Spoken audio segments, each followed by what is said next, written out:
भी देता हूँ सम्मान, निश्चय आपकी सेवा करेगी। कष्ट आपका सहा न जाए, चाहे बन ऋषि सब खुश हो गए हैं। राजा से बोले मुस्कान, ध्यान लगा के सुन सारे आती। देता हूँ मैं कष्ट मिटाए, मुनि ने कष्ट को दूर किया है। खुश हुए सुकन्या को पास बुला कर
जानी सुई धसा, उसकी भी कोई गलती नहीं है। नहीं समझ पाई हो हाय, अनजाने में कर बैठी है निदान का एक उपाय, मुनि जी को प्रसन्न कीजिए। यथाशीघ्र जंगल में जा, जंगल में है उनका आश्रम। परम मनोहर कुटी दिखाए, कष्ट से क्रोध में चैवन मुनि है।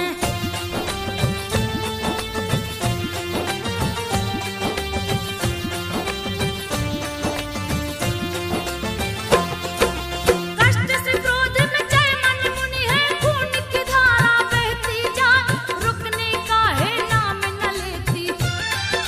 नेत्रहीन गए क्रोध में आए, इसीलिए बीमार पड़े सभी। दिया पुरोहित ने बतला, देर न कीजिए राजा जी, नहीं तो बड़ा अनर्थ हो जाए, किसी तरह से उन्हें मनाए। अभी आप आश्रम को जा, जैसे जैसे खून बहेगा, वैसे कष्ट भी बढ़ता जाए। राजा ने कस लिया सवारी,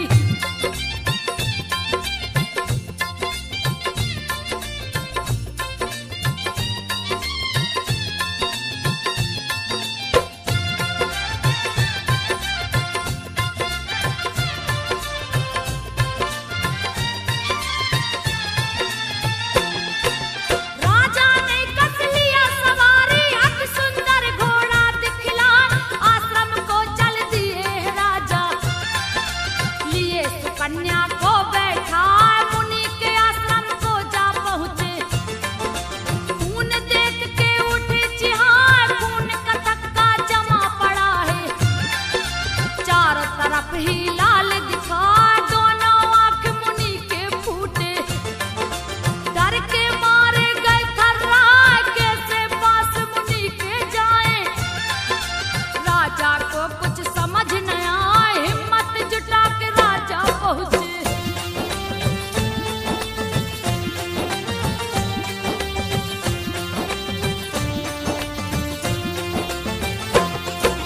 हिम्मत जुटा के राजा पहुँचे, चैवन मुनि के पास में आए, पकड़ लिए है पैर मुनि का।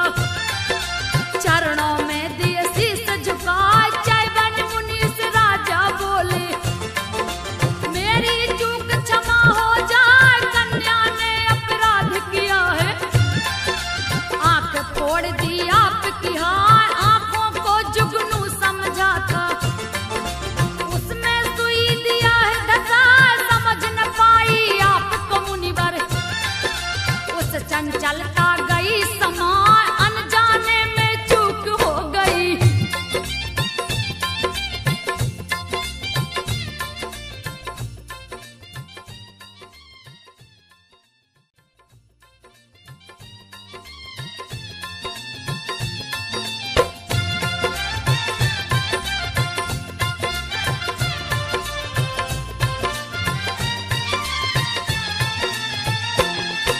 छठ की महिमा अपरंपार, भक्तों सुन लो ध्यान लगा।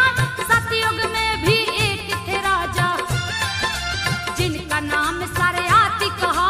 1000 थी जिनकी पत्नी, उनको पुत्र नहीं हो पाए, वंश के नाम पर एक थी कन्या। दूसरी उनको हो नहीं पाए, दिन दूना और रात चौगुना। कन्या से आनी हो खत जाए, सभी प्रेम उससे करते थे। चंदा के जैसे चेहरा दिखा, कमल के जैसे आंख थे उसके।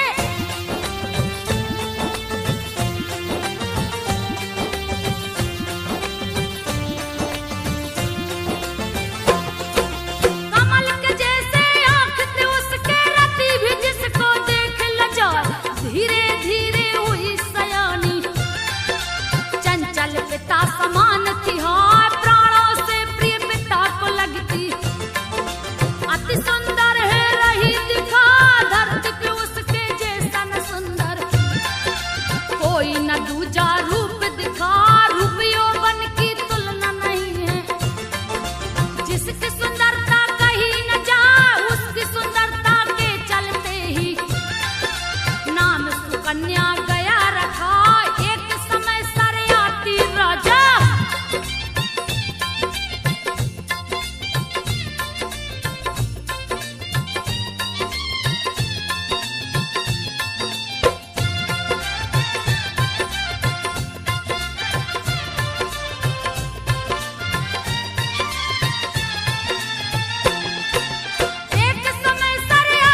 सास मेरी पत्नी बन जाए कितना भाग्यशाली में होता।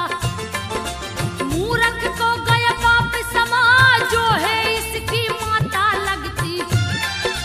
उसी के बारे में सोचा हाय क्यों न मिली मुझे पत्नी ऐसी। मूर्ख मन ही मन पछताए मेरे पिताजी श्री कृष्ण को। क्यों मिल गई समझ नहीं आए सांबे मन में सोच रहा है।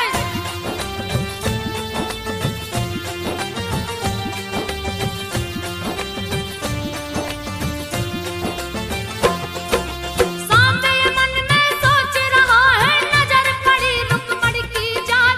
अपलक रहा देख माता को लक्ष्मी का जो रूप कहा उसके भाव को समझ गई है।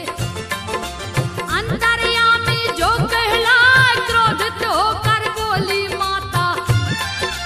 पाप गया तेरे मन में समा तेरी भावना समझ गई हूँ। रूप देख के गया लुभा मैं हूँ तुम्हारी माता लगती। सोच रहा लूं ब्याही रचाए अरे दुष्ट तू महामूर्ख है।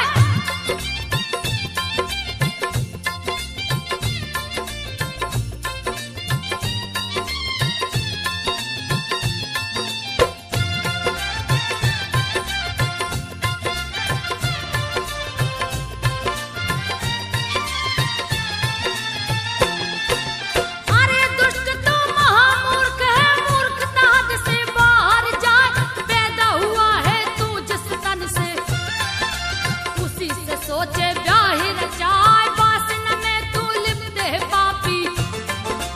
तेरे पिता को दूंगी बताया मैं दो मेरे प्रीतम जी को।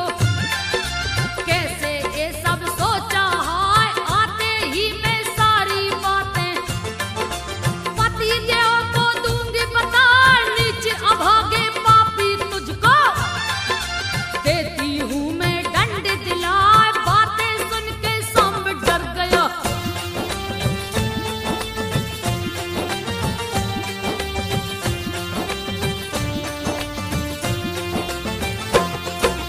बातें सुन के सांब डर गया तब श्री कृष्ण गए हैं यार।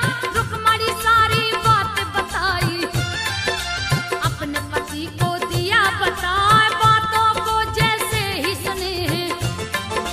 श्री कृष्ण जी क्रोध में आज चेहरा काला पड़ गया उनका। सारा बदन गया थर्राए क्रोध में होकर श्राप दे दिए। अरे पापी तुझे पुष्ट हो जा जैसे ही श्री हरि श्राप दिए हैं। भय के मारे गया घबराए उसके बदन में कुष्ठ हो गया।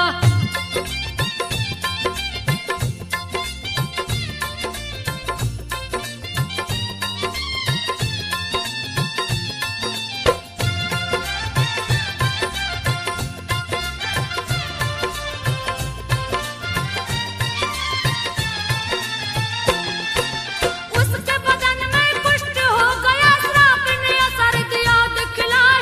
पीप मवाद लगा है चूने चेहरा उसका काला दिखाए। मन मसोस मथुरा पहुंचा है। गऊ घाट पर बैठा जा लगा है प्रभु का भजन वो करने। अधिक दिना है दिया पिता एक दिन वहां पे विचरण करते। नवमंडल से नारद आए नारायण नारायण कहते। हाथ में बीड़ा रहे बजा ब्रह्मा जी का बेटा लगते।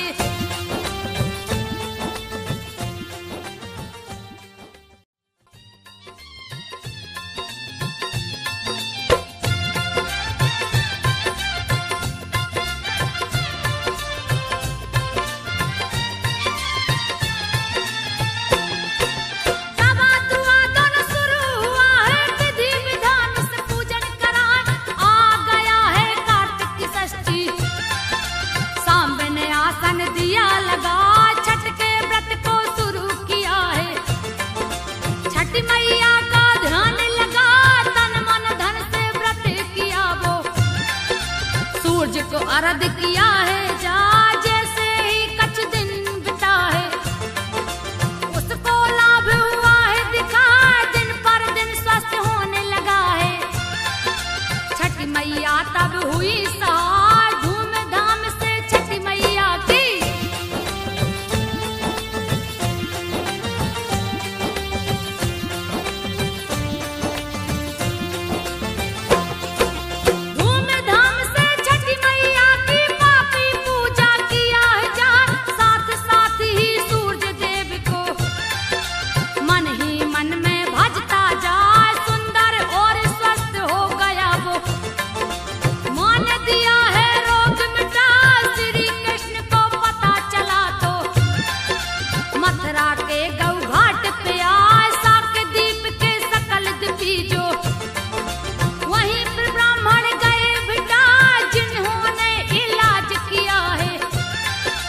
उनको श्राप दिए हैं जाए, हे ब्राह्मणों तुम श्राप हो देता।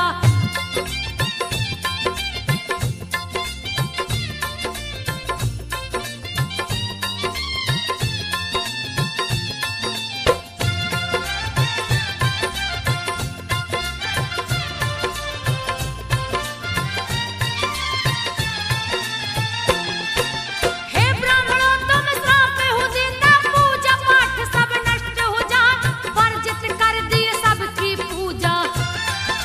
श्री कृष्ण गए क्रोध में आए, मेरे श्राप को विफल किए हो, इसका फल पाओगे हाय। सांबे ने किया ब्राह्मण की विदाई, सकल दिखी निज भवन को जहाँ, जैसे ही कुछ दूर बढ़े हैं, श्राप ने असर दिया दिखला, सबका स्वास्थ्य लगा है बिगड़ने। कृष्ण का पैर पकड़ लिए जाए, श्री कृष्ण को दया आ गई।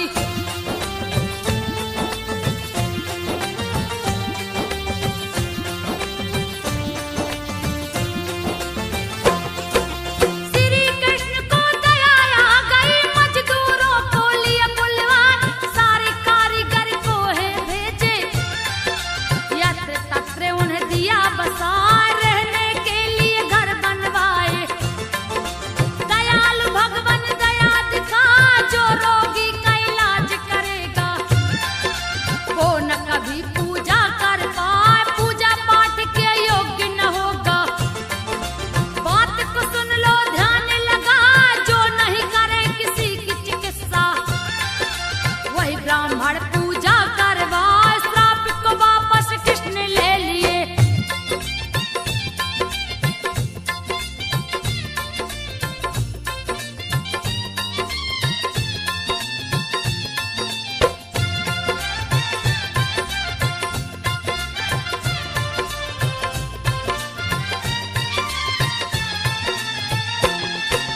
श्राप को वापस कृष्ण ले लिए, ब्राह्मण लोग पर दया दिखा, जम्बूद्वीप पर ले जा करके ब्राह्मणों को है दिए बसाए। सांब स्वस्थ हो गया है देखो, पिता को देख के रहा मुस्कान, चरण पकड़ के माफी मांगा, माफी मांगत भी शर्माए, श्री कृष्ण ने माफ कर दिया।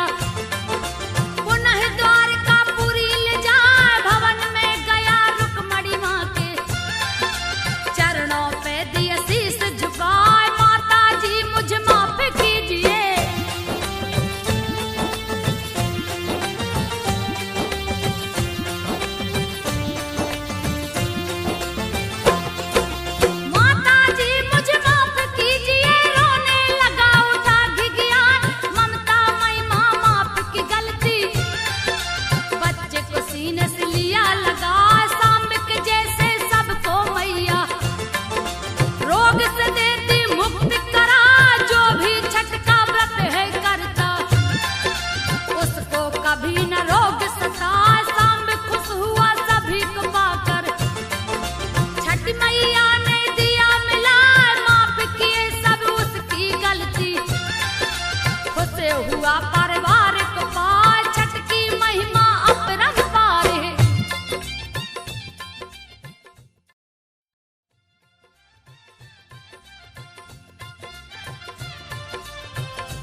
अभी मैं लेता हूँ अजमा, अगर हो इनमें जरा भी शक्ति।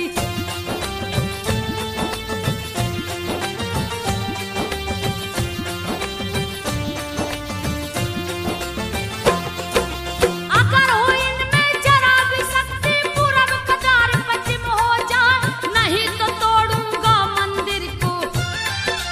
सूर्य देव को लोग मनाए, मंदिर की रक्षा कीजिए प्रभु जी। सारे लोग रहे गोहरा, नहीं तो तोड़ेगा यह पापी। अपनी शक्ति दीजिए दिखा, सूर्य देव ने दिखा दी शक्ति। पूरब का द्वार पश्चिम हुआ, सोकर राजा उठा सवेरे। देख के मंदिर गया चिहा, शक्ति देख के सूर्य देव का।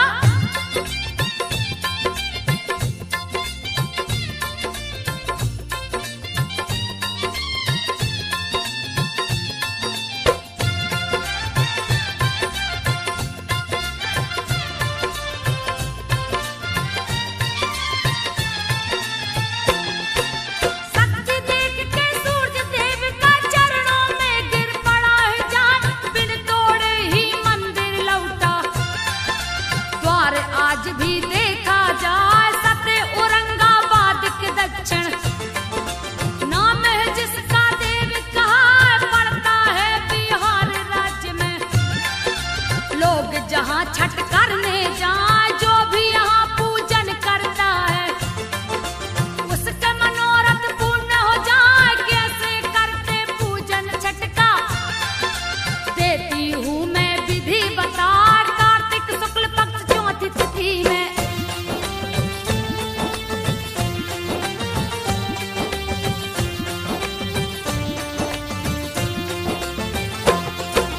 कार्तिक शुक्ल पक्ष चौथी तिथि में सुबह सवेरे ही जग जाए, नित्य क्रिया कर सूर्य को जल दे। पुनः प्रणाम करे सिर नाय, श्रेष्ठ जनों को शीश झुकाए। भोजन सात्विक शुद्ध बनाए, पूर्ण रूप से हो शाकाहारी। प्रति उसी भोजन को पार, रोटी रात्रि में खाते हैं।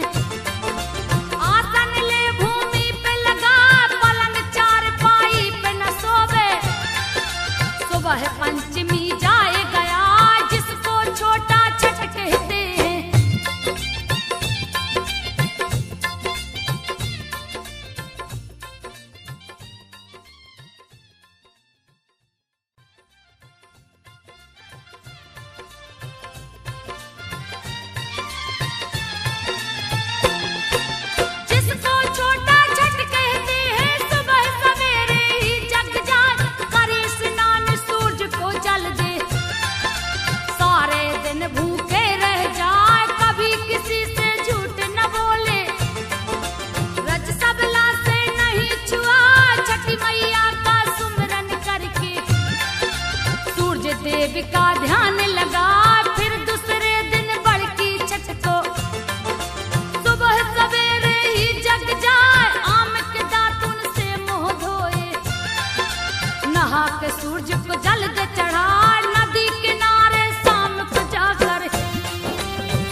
बड़ों को